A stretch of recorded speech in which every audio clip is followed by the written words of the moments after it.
Magandang umaga sa ating lahat. Bago tayo mag-umpisa, manalangin muna tayong lahat. Sa ngalan ng Ama, ng Anak, ng Espiritu Santo. Amen. Panginoon, maraming salamat po sa araw na pinagkaloob mo sa amin. Sana po sa sesyong ito, kami ay inyong patnubayan at gabayan upang maging makabuluhan ng aming pag-aaral patungkol sa aming paksa. Amen. Sa ngalan ng Ama, ng Anak, ng Espiritu Santo. Amen. Magandang umagang muli. Para sa inyong attendance, pakitype sa ating chat box section sa post na ito upang malaman ko kung sino-sino na ang nakapag-download o sino na ang nakarinig ng pag-aaral o pagtalakay na ito. Sa ating pag-uumpisa, alamin muna natin kung ano yung magiging paksa at ito ay tungkol sa pagsulat ng posisyong papel. Bago ang lahat, tulad ng ating nakasanayan, magsisimula palagi sa trivia. Okay? Narito sa slide ang trivia. Mas mainam na gamitin ang mga babae, hindi ang mga kababaihan. Bakit? Sapagkat ang kababaihan ay maramihan na. At kapag dinagdagan mo pa ito ng mga sa unahan nito, ay magiging redundant na siya. Ulit-ulit na. Doble-doble na. Kaya, dapat kung babanggitin mo siya, dapat ay mga babae, hindi mga kababaihan, mga kalalakihan, hindi mga mahahalagang. Okay? Tandaan lamang po ang triviang ito. Para sa ating mga layunin sa pagkatuto ngayon, una, nabibigang kahulugan ng mga terminong akademiko na may kaugnayan sa pagsulat ng posisyong papel.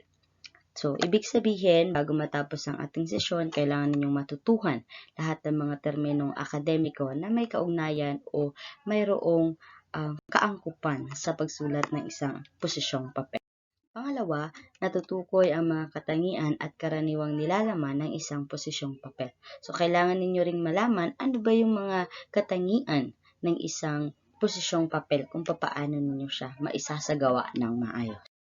Pangatlo, nakapagbabahagi ng kahalagahan ng kaalaman sa posisyong papel sa realidad ng buhay. Sa bahaging ito, alam ninyo na walang mali sa inyong mga sagot sapagkat kukunin natin ang inyong saloobin at o opinyon tungkol sa kung gaano kahalaga ang posisyong papel sa pang-araw-araw ninyong pamumuhay. At pang-apat na pinakahuli nating layunin, nakapagsusulat o nakapagsulat ng sariling posisyong papel. So, kailangan ninyo makapagsulat, makalikha, makagawa ng isang matibay at mahusay na posisyong papel. Simulan natin ang pag-aaral. Pakiko, pakimo. Tingnan mabuti ang nasa slide na ito. Kailangan ninyong malaman ano ba yung pakimo sa paki niya. Okay, so ibig sabihin may pagkakaibang dalawa. Yung paki ko, iba sa paki mo. Kung bakit ganyan ang ating paunang pahayag ay dahil may kaugnayan ito sa ating pag-aaral. Unang tanong, sagutin ito sa ating chat box section o maaari naman sagutin ito sa pamamagitan lamang ng pag-iisip o manatili sa inyong mga isipan. Pero para sa recitation ninyo, sagutin kung kaya ng internet connection ninyo o may power supply sa inyo ang mga tanong na aking ilalahad sa chat box section. Isahan lamang ang paglagay ng sagot sa bawat tanong. Okay? Una, ano-ano ang mga kasalukuyang issue sa lipunan ang alam ninyo. So, ibig sabihin, kailangan ninyong ilagay, matutuhan, o kaya naman may kaalaman dapat kayo sa mga kasalukuyang nagaganap sa ating lipunan ngayon. Pangalawa, ano ang mga posisyon ninyo sa mga PT o performance task.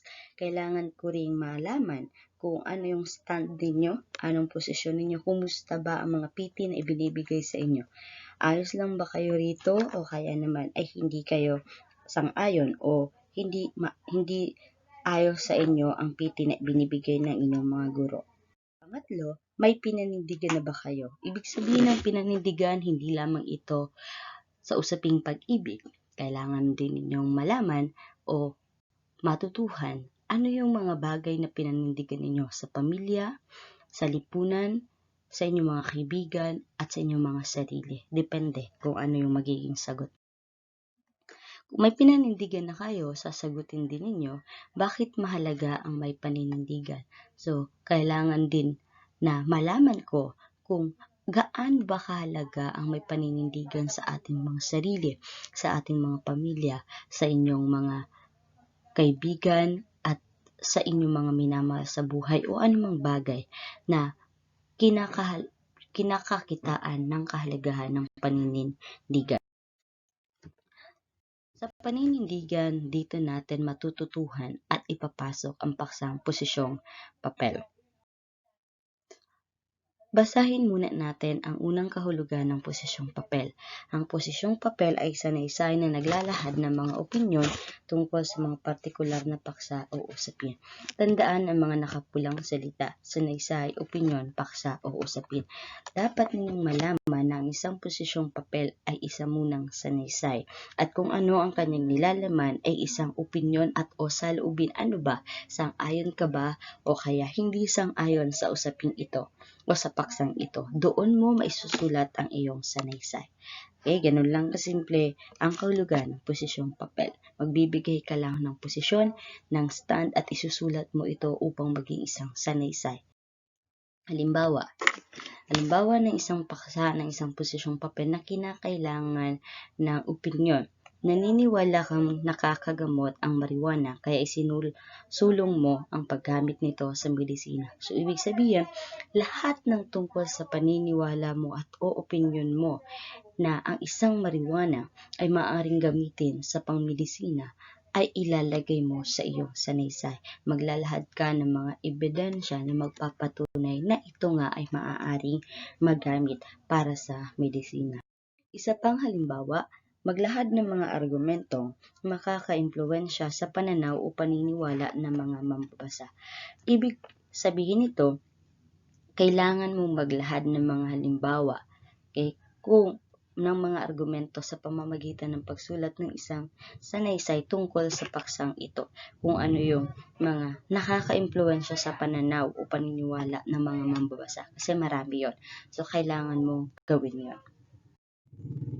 Ang posisyong papel din ay kailangang pag-aralang mabuti ang pagbuo ng mga argumento at ang organisasyon ng papel.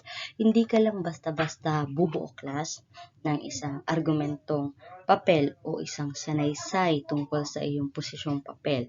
Kailangan mong pag-aralang mabuti, busisiin, magsaliksik upang maging makabuluhan o kaya maging maayos ang organisasyon nito, hindi paligoy-ligoy, at upang maging matatag, kumbaga, mahusay ang gagawin mong posisyong papel na hindi matitibag anuman ang ibato sa iyong argumento ng kabilang panig.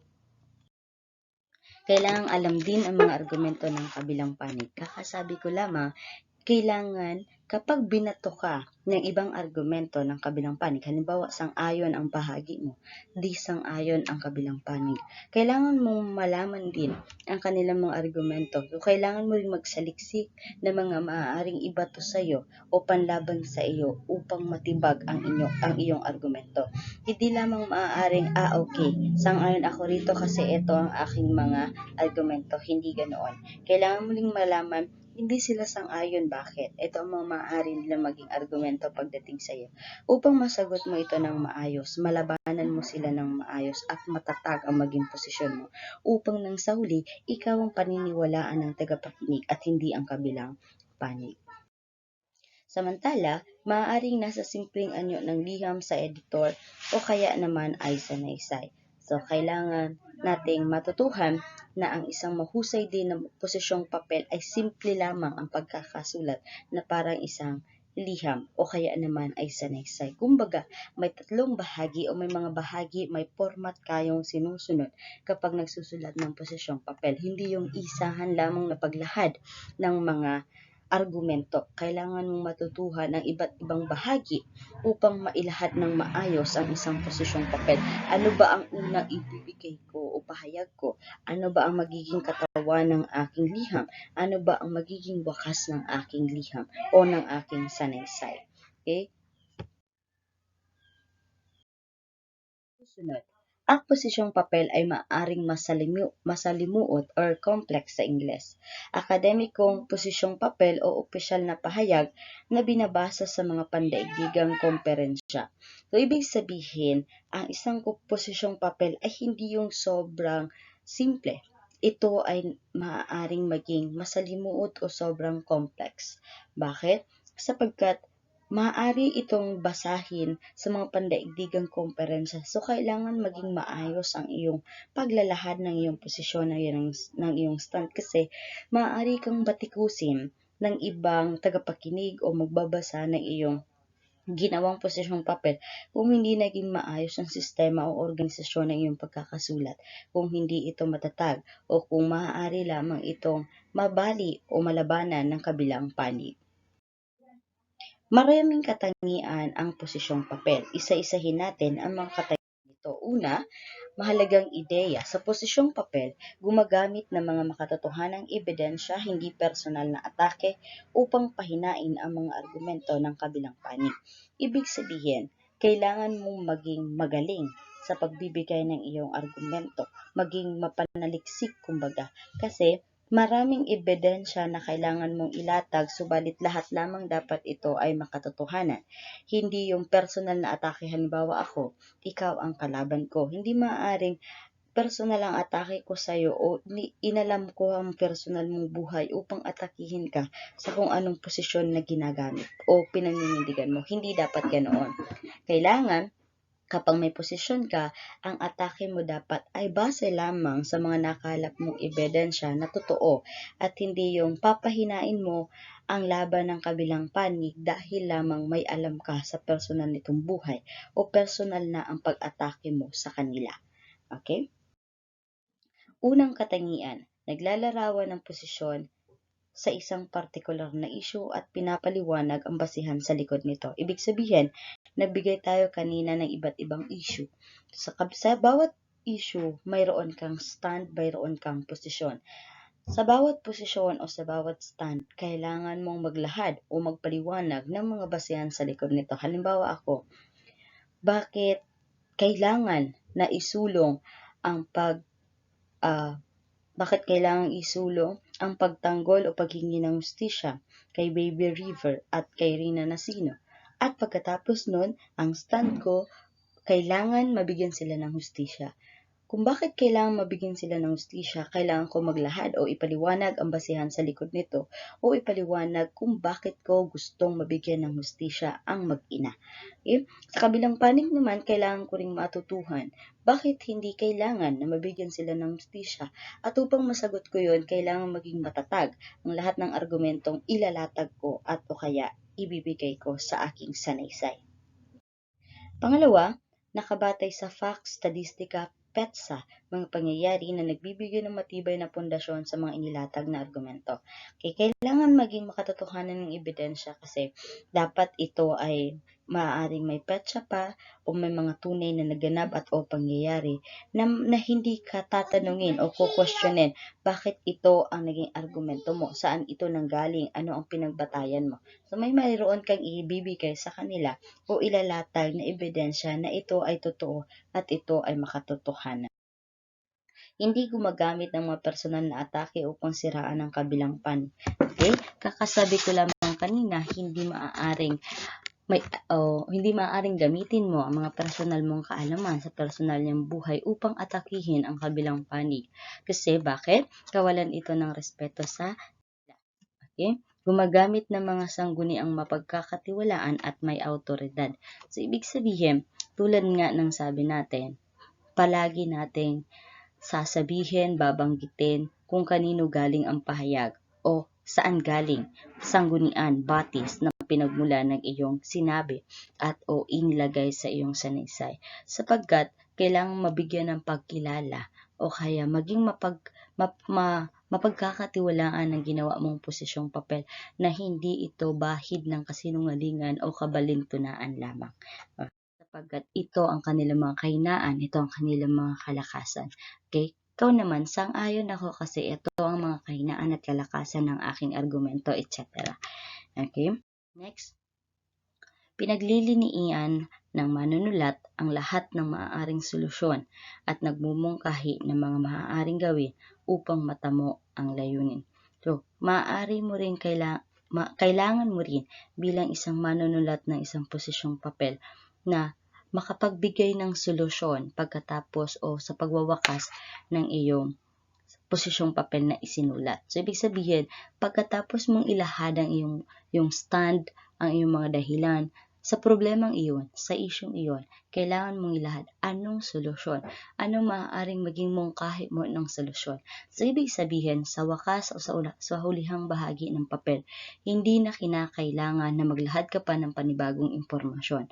Dapat ito ay tapos na. Dito na siya magwawakas at ito na ang hudyat na tapos na ang iyong sanaysay ng isang posisyong papel. Gumagamit ng akademikong lengguwahe. Ibig sabihin, hindi yung mga kolokyal, hindi mga balbal na salita, kundi yung mga akademikong lengguwahe na mauunawaan ng lahat, na maiintindihan ng tagapakinig at ng mambabasa. Iyon dapat ang gagamitin na lengguwahe. Alin sa mga katangian ng posisyong papel ang tumatak sa inyo? Okay, dito naman sa tanong na ito, sagutin ito sa ating chat box section kung nakaabot na kayo rito sa pakikinig sa talakayan. Mula sa napakaraming katangiang inilahad at tinalakay ko sa inyo, alin doon ang pinakatumatak sa inyong mga isipan na tandaan ninyo at hindi ninyo makakalimutan kahit nakapikit na kayo? Sagutin ito. Sa pagsulat ng posisyong papel, narito ang mga gabay. Una, kailangan mong tukuyin ang issue o paksang magiging tuon ng papel. Okay? Ano ba ang focus? Hindi ka dapat mawala sa focus upang maging maayos ang takbo ng iyong pagsulat. Hindi yung, ito ang focus mo, pero paligoy-ligoy ka sa pagpapaliwanag sa sanaysay ng iyong posisyong papel. Hindi maaaring ganon. Kailangan, kung ang focus mo sang-ayon ka sa paksang ito, kailangan doon ka lamang nakapokus. Hindi yung sang-ayon ka, pero may mga pagkakataong nagsusulat ka na hindi na sang-ayon ang kinakalabasan ng iyong papel. Kailangan maging stick ka lamang o maging maayos lamang ang tuon ng iyong papel. Kapag malinaw na ang paksa, magpasya na kung ano ang magiging posisyon. So, ibig sabihin, halimbawa, maayos na sa'yo, malinaw na sa'yo kung ano yung ibig sabihin ng paksa. O sabi nga natin kanina, yung paggamit ng marijuana sa pagmimedisina. Okay? Kung malinaw na sa'yo yun, ano yung stand mo? Sang-ayon ka ba na isulong ito o hindi ka sang-ayon na isulong ito? At saka mo sasabihin kung bakit. Sunod mong gagawin, kailangan mong ayusin ang introduksyon o simula ng iyong posisyong papel. Dito mo tatalakayin ang kaligiran at kahalagahan ng paksa at ilahad ang iyong posisyon ukol dito. Ibig sabihin, hindi naman basta-basta na sang-ayon ako na isulong ang paggamit ng marijuana sa pagmimedisina, hindi dapat. Kailangan mo munang talakayin na ano yung kaligiran o ano yung tungkol dito sa paksang ito o sa isyong ito. Ano yung, kumbaga, ano yung kahalagahan ng paksang ito, ano yung lahat na maaaring malaman natin tungkol sa isyong ito. Kumbaga, background sa Ingles. Kailangan mo muna yung parang sa research, background of the study. So, kailangan mo munang malaman yun. Kailangan mo munang talakayin yun bago mo ilalahad kung sang-ayon ka o hindi sang-ayon o kung ano man ang stand mo sa issue o paksang pag-uusapan. So, kailangan itong isulat sa paraang nakakapukaw ng atensyon. Tulad sa talumpati, maraming paraan ng pagsisimula ng pagsulat nito. Ganoon din sa posisyong papel. Kailangan makuha mo ang interes, ang atensyon ng iyong tagapakinig at mambabasa upang paulit-ulit natin sasabihin, ipagpatuloy nila ang pagbabasa o pakikinig sa kung ano man ang iyong sinasabi. Sa katawan naman ng iyong posisyong papel, pagbubuod ng mga argumento ng kabilang panig at pagbibigay ng mga impormasyon sumusuporta sa mga pahayag na ito. So, ibig sabihin, may stand ka na sa introduction mo, may kaliguran at kahalagan ka ng inilagay. Dito mo na ilalagay yung mga argumento, ebidensya, mga facts, kumbaga, na may petsa, mga pangyayaring naganap, kung na magpapatunay o magsusuporta sa mga ibinigay mong posisyon sa unahang bahagi ng iyong papel. So, dito na siya nakalagay. Kumbaga, ito na yung pagpapaliwanag na bahagi. Ito na yung pagpapalawak o pagpapalinaw kung bakit iyon ang naging posisyon mo. Pahihinain ng mga argumentong ito ang kabilang panig sa pamamagitan ng pagbibigay ng mga ebidensyang susuporta rito. Ito na yung binanggit ko kanina. Sa laman naman, dito ko isa-isahin ng mga argumento. So, nandoon pa rin naman siya sa katawang bahagi ng iyong posisyong papel. So, kailangan maisa-isa ang mga argumentong inilagay mo. Bakit sang-ayon? Ito ang unang ebidensya. Bakit sang-ayon? Ito ang pangalawang ebidensya. Bakit sang-ayon? Ito ang ikatlong ebidensya. So, kailangan maisa-isa siya. Hindi yung unang bagsakan, isahang bagsakan lamang. Magiging malabo, magiging mahina ang iyong posisyon kung ganoon ang mangyayari. So, kailangan bawat ebidensya, bawat argumento ay may isa-isa at may paliwanag ito ng maayos sa kabilang panig. Maaaring gumamit ng balangkas upang maging gabay o kaya ng outline, kumbaga. Okay, unang ebidensya, nakabulit na. Pangalawang ebidensya, nakapangalawang bulit na. Depende kung papaano kayo magsulat ng isang posisyong papel. So, nasa estilo ng pagsulat din po ninyo iyan. So, ito yung maaaring gawin ninyo. Una, ilatag ang unang argumento. Ilahad ang matalino at pinag-isipang opinyon. Ito yun na yun. Pangalawa, ilahad ang tatlo o higit pang suporta o ebidensya doon sa una mong argumento. Ganoon din ang mangyayari sa pangalawang argumento at pangatlong argumento. Okay, so ibig sabihin, hindi lang isahang bagsakan na nilagay mo na lahat ng argumento mo. Wala ka ng panlaban sa mga susunod na argumento ng kabilang panig. Hindi ka dapat maubusan ng ebidensya o kaya naman ng pambato, panlaban sa kabilang panig upang manatiling matatag ang iyong posisyon sa ipinaglalaban mong issue o paksa. Sa konklusyon naman, muling ilahad ang mga pangunahing argumento at patatagin ang introduksyon at katawan ng papel. So ito na yung summary, kumbaga. Dito mo na ibubuod ang kalahatang nangyari o ang kalahatang pahayag, argumento, ebidensya na inilatag mo sa introduksyon at sa iyong katawan ng posisyong papel. Tulad nga ng sabi ko, hindi ka narito maglalagay ng panibagong impormasyon, ng panibagong argumento, kundi ng isang mungkahi na o solusyon sa kung ano ang mangyayari pagkatapos ng iyong posisyon sa issue o paksa na pinagtutuunan ng pansin. Ito na, magmungkahi ka ng mga solusyon sa nakikitang problema. Isaalang-alang ang mga mambabasa ng posisyong papel. Okay? Sila ba ay guro, kapwa, estudyante o iba pa? Ano ang paniniwala at pinapahalagahan ng mga mambabasa?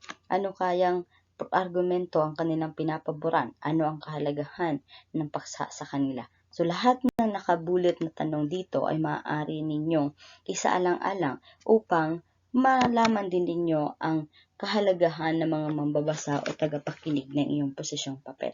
Okay? At kailangan nakabatay sa kanila ng inyong isusulat upang maging angkop, maging akma sa kung paano sila mag-isip, kung paano sila magsalita, at kung paano sila mag-react. Kailangan ding isaalang-alang ang etika sa bubuuhing posisyong papel. Tulad ng sabi ko, kailangan ninyong matutuhan na hindi atakihin ang personal, hindi mag-atake ng personal sa kabilang panig kasi kawalan ito ng respeto, ng paggalang at bilang isang manunulat ng posisyong papel na umaatake sa personal na pag-atake sa kabilang panig, kumbaga ikaw yung talo at hindi yung kabilang panig. So, kailangang matutuhan ano yung tamang pag-uugali ng pag-atake sa kabilang panig. So, sabi ko nga, iwasan ng pag-atake sa katauhan ng sino mang may salungat na opinyon. Okay, so kailangan irespeto mo na ang opinion ko ay hindi maaaring maging opinion ng ibang tao.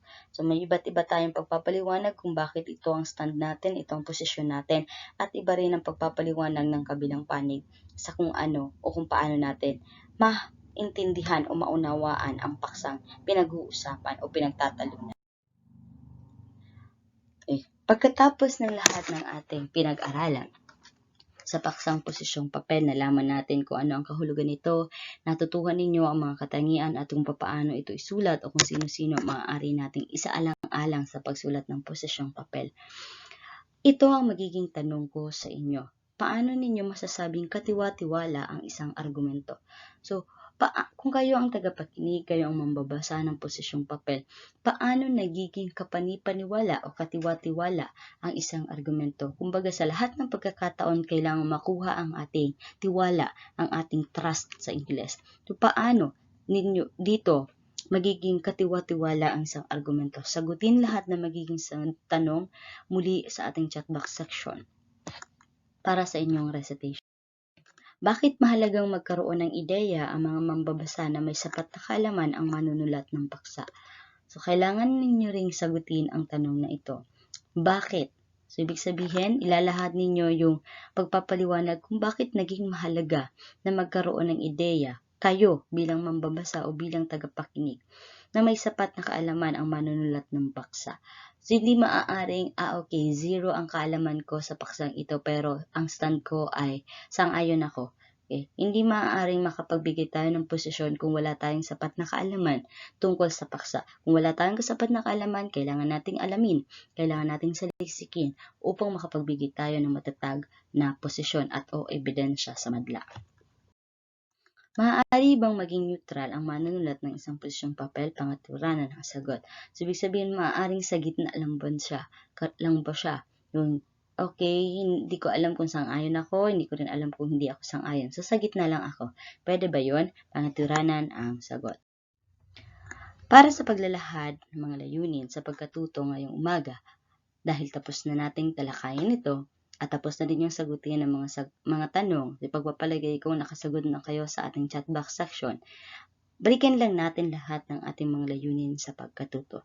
Nabibigyan kahulugan ang mga terminong akademiko na may kaugnayan sa pagsulat ng posisyong papel. Alam ko na natalakay natin ito. Pangalawa, natutukoy ang mga katangian at karaniwang nilalaman ng isang posisyong papel. Natalakay din natin ang mga katangian at kung ano ang nilalaman ng isang posisyong papel. So, check tayo rito. Nakapagbabahagi ng kahalagahan ng kaalaman sa posisyong papel sa realidad ng buhay. Ito yung hindi pa natin nagagawa pero gagawin ninyo dahil mababasa ko ito sa ating chat box. At pang nakahuli, nakakapagsulat ng sariling posisyong papel. Tingnan natin kung magagawa natin ang bahagi ito dahil kapos na tayo sa oras o hindi na sapat ang oras dahil sa mga kalamidad na nangyayari sa ating lipunan. Muli,